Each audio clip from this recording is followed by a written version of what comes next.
Мы что, близки к этому ужасу? Досмотрите это видео до конца, и вы узнаете, как секретарь Совбеза сравнил события в Казахстане с конфликтами в Губао. Подписывайтесь на наши обновления и будете в курсе всех последних и важных событий. Глава Горно-Бадахшанской автономной области назвал нескольких так называемых неофициальных лидеров региона, в том числе Маматбакирова, лидерами ОПГ, которые, по его словам, мешают работе властей. Маматбакиров отверг обвинения Алишера Мирзанабота, заявив, что он и его соратники не являются преступными элементами. Эта ситуация произошла спустя 1,5 месяца после протестов в Хароге. 10 января в Хароге состоялось заседание при председательстве Горно-Бадахшанской автономной области ГБАО Алишере Мирзанаботе. По словам Алишера Мирзанабота, Маматбакиров дважды мешал вновь назначенному мэру Харога встретиться с жителями в ноябре этого года и игнорировал повестки правоохранительных органов на допросы. Когда человек совершает преступление и получает повестку из органов, он должен явиться. Нигде в Таджикистане перед прокуратурой, ОВД, органами безопасности из-за этого не собираются 2-3 сотни человек. Никто нигде не препятствует, никто не мешает. Такое можно наблюдать только в Хароге, в Горно-Бадахшанской автономной области, сказал он. Маматбакиров в кратком телефонном разговоре 12 января сказал, что он знает о действиях чиновников в его отношении, но считает все сказанное о себе клеветой. «Никто меня не приглашал и никто на меня давление не оказывал», сказал Маматбакиров. На упомянутом выше заседании 10 января в Хароге принимал участие секретарь Совбеза безопасности Таджикистана Насрулло Махмудзода и министр энергетики Далер Джума. В своем выступлении Далер Джума обвинил высших неофициальных лидеров Талиба Айомбекова, Мунавара Шанбиева, Курсанда Мазорова в препятствовании работы властей. Он сказал, что нужно потребовать от сотрудников государственных органов, чтобы они серьезно занялись этой проблемой и привлекли преступных личностей к ответственности в рамках закона.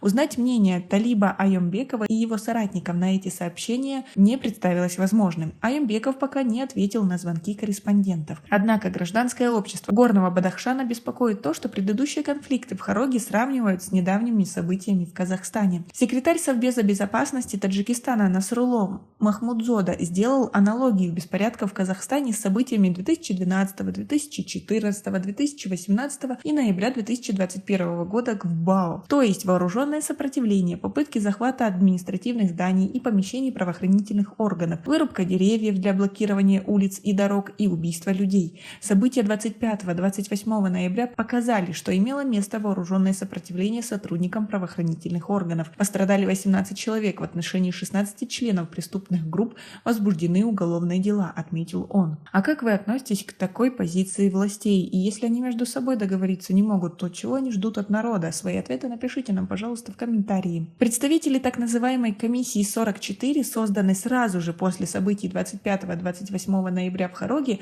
из числа активистов гражданского общества ГБАО заявили, что они ознакомились с выступлениями официальных лиц и решили написать письмо президенту Таджикистана и руководству ОДКБ о ситуации в Бадахшане.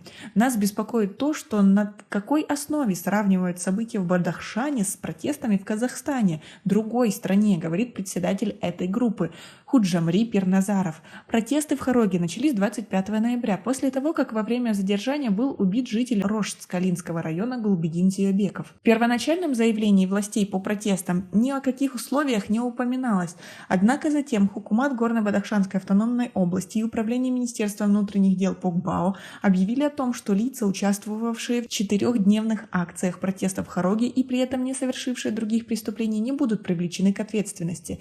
Но другие обещания остались пока невыполненными. Жители Харога утверждают, что у многих до сих пор нет доступа в интернет, не расследуются должным образом последние инциденты, а власти только то и могут, что красиво выступать с трибун и обвинять народ. А вы как к этому относитесь? Свои ответы напишите нам, пожалуйста, в комментарии. У нас пока на этом все. Оцените наше видео подпиской и лайком. До скорой встречи!